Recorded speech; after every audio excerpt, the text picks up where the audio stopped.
On disait que la mer ne ment jamais. On disait que si l'on tendait l'oreille avant le lever du soleil, on pouvait entendre son souffle murmurer les noms de ceux qu'elle prendrait. Mais ce matin-là, elle ne murmurait pas, elle hurlait. Le cri, aigu, désespéré, fendait l'air humide comme une plainte humaine. Oluchi s'arrêta net sur le sentier qui menait à la plage. À 16 ans, elle connaissait par cœur la musique de l'océan. Le roulis des vagues, le craquement des coques de pirogue, les cris des mouettes. Mais jamais elle n'avait entendu ce son-là. Tout son corps lui criait de fuir. Sa grand-mère, aujourd'hui disparue, lui avait toujours répété « Avant le lever du soleil, les esprits errent entre terre et eau. Leurs promesses sont douces comme le vin de palme, mais coupantes comme du verre brisé. » Et pourtant, ce n'était pas un chant trompeur qu'elle entendait. C'était une détresse, un appel au secours. Oluchi se mit à courir. Sa jarre d'argile glissa de ses mains et se brisa sur le sable humide. Et ce qu'elle vit lui coupa le souffle. Un vieux filet de pêche battait dans l'écume. Prisonnière de ses mailles, une créature luttait faiblement. La moitié supérieure était celle d'une femme. Sa peau pâle luisait sous les premières lueurs du jour, ses cheveux collés par le sel, et surtout ses yeux, d'un vert profond, presque douloureux, fixés sur Oluchi. Mais au-dessous de la taille, des écailles bleu-vert miroitantes s'agitaient sous l'eau. Une sirène. Et plus étrange encore, son ventre arrondi trahissait une grossesse. « Sauve-moi » souffla-t-elle, sa voix résonnant à la fois dans l'air et dans les os d'Oluchi. « Sauve-moi, et je t'offrirai plus que tout ce que tu as jamais désiré. » Le cœur d'Oluchi bondit dans sa poitrine. Mais une phrase de sa grand-mère lui revint comme un coup de tonnerre. Quand la mère offre un cadeau, attends-toi à payer un prix plus grand encore. Elle voulut reculer, mais elle pensa à sa propre vie. Une mère morte en la mettant au monde, un père avalé par les vagues 2 ans plus tard, et une enfance entière passée chez une tante dure et avare, reléguée aux corvées, nourrie de restes et dormant sur une natte dans la cabane à chèvres. Chaque jour était une lutte, chaque repas, une faveur arrachée. Alors pourquoi hésitait-elle ? Le filet serrait la peau luisante de la créature, la coupant par endroits. L'eau s'assombrissait d'un mince filet de sang. Au loin, de petites silhouettes pointaient déjà, les pirogues des pêcheurs revenaient. Ils la tueraient sans hésiter. Les mains d'Oluchi tremblaient lorsqu'elle entra dans l'eau glacée. Le filet puait le poisson pourri. Ses nœuds semblaient se resserrer d'eux-mêmes. La sirène gémissait à chaque geste, jetant des regards paniqués vers l'horizon. Dans un dernier effort, Oluchi tira. Le nœud céda. La sirène s'effondra en avant, haletante, ses écailles éclatant de 1000 reflets. Alors, elle plongea une main dans les cordages et en retira une petite coquille nacrée, brillante d'une lumière étrange. Elle la plaça dans la paume d'Oluchi et referma ses doigts dessus. Garde-la toujours sur toi. Un jour, elle ouvrira la porte de tout ce que tu désires. Mais souviens-toi, chaque porte qui s'ouvre en ferme une autre derrière toi. Avant qu'Oluchi puisse poser une question, la mère se souleva d'un seul mouvement et reprit son enfant. La créature disparut dans les flots sans une éclaboussure. Oluchi resta seul, le sable collé à ses pieds nus, la coquille palpitant dans sa main comme un cœur secret. La coquille brillait encore faiblement dans la main d'Oluchi lorsqu'elle rentra au village. Elle l'enfouit dans la poche de sa vieille robe, le cœur battant, persuadée que tout le monde pouvait voir sa lueur à travers le tissu. Mais personne ne leva les yeux. Sa tante l'attendait, les bras croisés, un froncement de sourcils plus tranchant qu'une machette. « Tu es encore allé traîner au bord de la mer avant l'aube ?» Oluchi baissa la tête. Inutile de répondre. Chaque mot déclenchait une pluie de reproches.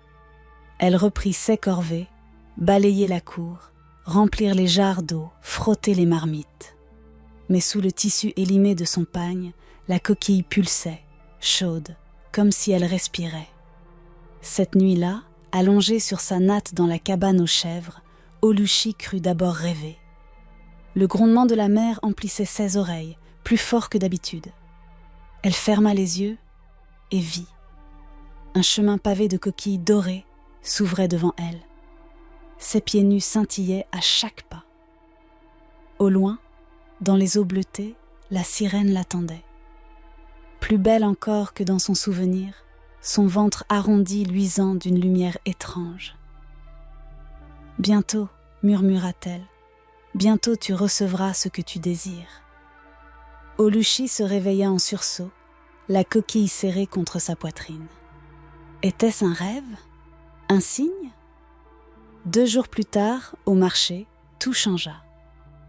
Tandis qu'elle portait un panier de poissons séchés pour sa tante, les femmes la regardèrent autrement. Pas avec pitié, mais avec curiosité. Sa peau n'est plus la même. Ses cheveux brillent comme huilés. Oluchi toucha son visage. C'était vrai. Son reflet dans une calebasse d'eau claire semblait plus lumineux, comme si la lumière s'accrochait à elle. Ce soir-là, incapable de résister, elle retourna seule au rivage. Le sable était froid, le vent chargé de sel. Et soudain, les vagues s'ouvrirent. La sirène surgit, magnifique, ses cheveux ruisselants, ses yeux verts fixés sur Oluchi. Dans ses mains, elle tenait un petit poisson argenté qui scintillait comme s'il contenait sa propre lumière. « Prends-le, dit-elle. Vends-le, mange-le, offre-le. Il ne pourrira jamais. » Oluchi hésita, mais l'eau glacée éclaboussait déjà ses chevilles. Comme hypnotisée, elle tendit les mains. Le poisson était chaud, presque vivant. Le lendemain, au marché, elle le présenta à Mama Chibuzo, la commerçante la plus réputée. Les yeux de la femme s'écarquillèrent. « Frais comme la rosée. Combien ?» Oluchi osa annoncer un prix qu'elle n'aurait jamais rêvé. À sa surprise, Mama Chibuzo paya sans discuter. Et le soir, lorsqu'Oluchi souleva discrètement le couvercle de la calebasse où elle l'avait caché, le poisson était revenu. Identique, intact. Jour après jour, elle le revendit. Jour après jour, l'argent s'empila. En 1 semaine, Oluchi avait plus de pièces qu'en toute sa vie. Sa robe élimée fut remplacée par un pagne neuf. Elle goûta au plantain frit, un luxe qu'elle n'avait jamais pu s'offrir.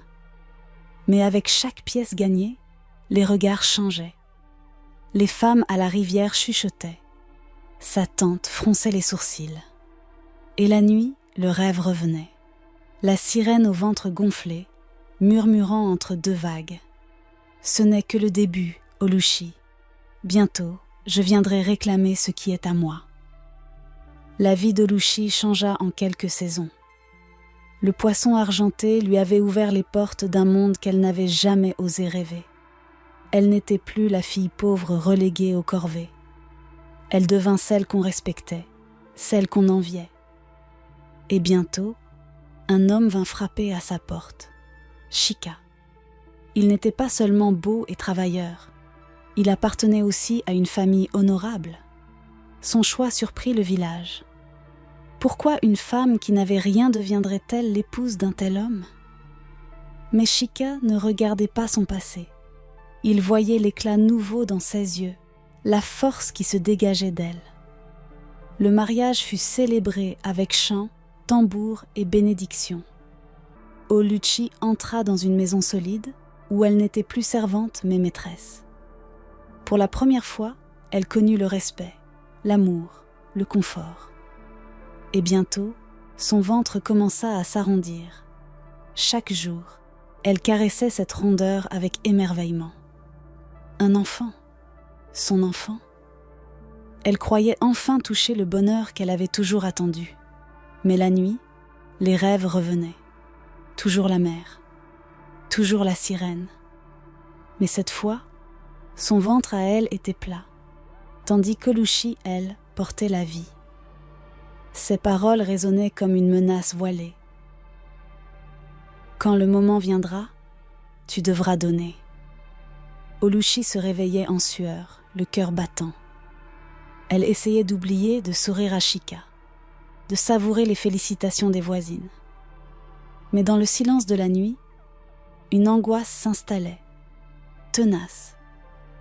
Un soir, incapable de dormir, elle quitta discrètement le lit conjugal. Elle s'assit sur la véranda, le vent salé effleurant son visage. Ses mains se posèrent instinctivement sur son ventre arrondi. Le bébé bougeait, et ce simple geste fit monter les larmes à ses yeux. Tout ce qu'elle avait aujourd'hui, richesse, amour, respect, venait de ce pacte tacite, ce lien qu'elle n'avait jamais pleinement accepté. Et maintenant, la dette frappait à sa porte. Les jours passèrent. L'inquiétude devint angoisse. Le 8e mois approchait, et avec lui l'échéance. Alors Oluchi prit une décision. Elle devait affronter la sirène, comprendre ce qu'elle voulait. Un matin, le ciel était lourd, gonflé de nuages gris qui s'étiraient au-dessus de l'océan. Oluchi marcha seule jusqu'à la plage. Chaque pas dans le sable humide lui semblait plus difficile que le précédent. La mer, d'abord calme, se mit à gronder. Une silhouette jaillit des vagues. La sirène, toujours aussi belle, mais son regard avait changé. Il brillait d'une fièvre étrange. « Tu es venue, dit-elle, sa voix douce et menaçante à la fois. « Oui, répondit Oluchi, la gorge serrée. Je veux comprendre. » Les yeux de la sirène se posèrent sur la rondeur de son ventre. Une lueur avide traversa son visage. « Ce que tu portes ne t'appartient pas. C'est à moi. Ton enfant vivra là où le mien a péri. Ce sera l'équilibre. » Oluchi sentit son cœur s'arrêter une seconde. Elle recula, mais les vagues vinrent mouiller ses chevilles comme pour l'empêcher de fuir. « Tu ne peux pas me prendre mon enfant ?» cria-t-elle, la peur brisant sa voix. « Je t'ai sauvée. Tout ce que tu m'as donné, je ne l'ai jamais demandé. » Le silence tomba. Puis la mer se souleva, noire et menaçante. « Crois-tu que les bénédictions naissent sans prix ? Tout ce que tu as reçu vient de moi. Aujourd'hui, je réclame ma part. » Une vague éclaboussa Oluchi jusqu'à la taille. Quand elle reprit son souffle, la sirène avait disparu. Mais Oluchi comprit une chose. La menace était réelle. Le danger approchait. Alors, ce soir-là, elle fit un serment silencieux. « Si la mère veut mon enfant, elle devra m'affronter jusqu'au bout. » Les jours passèrent, et l'angoisse se changea en certitude. Oluchi savait, la mère ne plaisantait pas. Elle consulta les anciens du village, mais tous secouèrent la tête, fatalistes. La mère prend toujours ce qu'elle veut. Ces mots étaient comme une condamnation. Mais Oluchi refusa de se résigner. On parlait d'une femme, loin à l'intérieur des terres. Une prêtresse dont la sagesse dépassait même celle des anciens. Une femme capable de dialoguer avec les forces plus vieilles encore que la mère. Alors, malgré son ventre lourd, Oluchi prit la route. Le soleil brûlait sa peau. Ses jambes tremblaient. Chaque pas réveillait une contraction. Chaque montée lui arrachait un souffle. Mais elle avançait. Elle marchait pour son enfant, pour son avenir. Après des heures à traverser des champs desséchés et des sentiers bordés de palmiers, elle arriva devant une petite hutte blanchie. Là, assise sur un tabouret, une vieille femme l'attendait. Ses yeux, perçants comme des braises, semblaient l'avoir vue arriver depuis longtemps. « Tu es venue, dit-elle simplement. » Oluchi tomba à genoux, les larmes aux yeux. « Aide-moi, la mère veut mon enfant. » La prêtresse, Mama Efema, posa ses mains ridées sur le ventre d'Oluchi. Elle ferma les yeux et murmura des mots anciens que le vent emporta comme des cendres. Quand elle les rouvrit, son regard était grave. « Tu es lié par un pacte de vie et de dette. Mais sache ceci, tout pacte peut être réécrit. » Oluchi retint son souffle. « Alors, il y a une chance ? » ?»« Oui, mais pas dans la force. » La sirène ignore une chose, le bonheur de tenir un enfant vivant dans ses bras. Le jour où le tien naîtra, invite-la. Qu'elle vienne non pour prendre, mais pour témoigner. Si le Créateur bénit cet instant, sa malédiction se brisera. Oluchi sentit un frisson parcourir son corps. La peur était toujours là, mais une étincelle d'espoir venait de naître. Ce soir-là, assise devant la hutte, le vent agitant les palmes, elle posa une main sur son ventre et fit une promesse à son enfant. « Je me battrai pour toi, jusqu'au dernier souffle. » La lune était haute, ronde comme un tambour d'argent. Le vent portait l'odeur de la mer, lourde et inquiétante. Cette nuit-là, les douleurs commencèrent. Oluchi savait que l'heure était venue. Elle demanda à Chika de l'emmener non pas dans la case, mais sur la plage. Malgré son incompréhension, il obéit. Des femmes du village les suivirent, portant des lampes à huile qui jetaient sur le sable des cercles de lumière vacillantes. Les vagues étaient calmes, presque trop calmes, comme si l'océan retenait son souffle. Oluchi s'agenouilla, son ventre se contractant avec une force implacable. Les femmes chantaient doucement pour lui donner du courage. Chika, tremblant, lui tenait la main. Et soudain, la mer s'ouvrit. La sirène apparut, ses cheveux verts flottant comme des algues, son regard fixé sur Oluchi. Les femmes poussèrent un cri. Certaines voulurent fuir, mais Mama Efema, arrivée discrètement derrière elle, leva la main. « Ne bougez pas, l'épreuve commence. » Oluchi poussa un long cri. Le sang se mêla au sable humide. Et dans ce tumulte de douleur, un petit corps jaillit. Un cri perça la nuit, son enfant, vivant. Chika éclata en sanglots. Les femmes battirent des mains, mais la sirène, elle, avança. Ses yeux flamboyaient d'un désir sauvage. Elle tendit les bras. « Donne-le-moi, il est à moi. » Oluchi, trempé de sueur, serra son bébé contre sa poitrine. « Non, pas cette fois. Viens, regarde-le, mais tu ne le prendras pas. » Un silence saisissant tomba. Les vagues elles-mêmes semblaient écouter. La sirène s'approcha, son visage déchiré entre colère et fascination. Ses doigts effleurèrent le pied du nouveau-né. Le petit éclata d'un rire cristallin, innocent. La créature recula comme frappée. Ses yeux s'embuèrent de larmes. « Je n'ai jamais connu cela, » murmura-t-elle.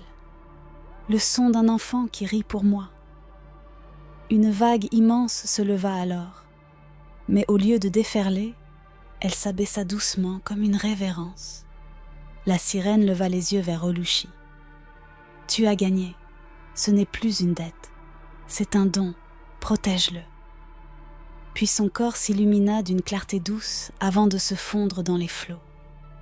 À cet instant, un grondement parcourut la mer. L'eau jaillit de nouveau dans la rivière asséchée, courant avec force, comme si la vie reprenait son cours. Les habitants du village accoururent, criant de joie. Oluchi serra son enfant contre elle, épuisée mais victorieuse. Elle avait défié la mer. Elle avait choisi la vie. Et sur le sable, sous la lune argentée, Mama Efema prononça ces mots. « Quand une mère aime assez fort pour affronter les dieux eux-mêmes, aucune malédiction ne peut l'emporter. »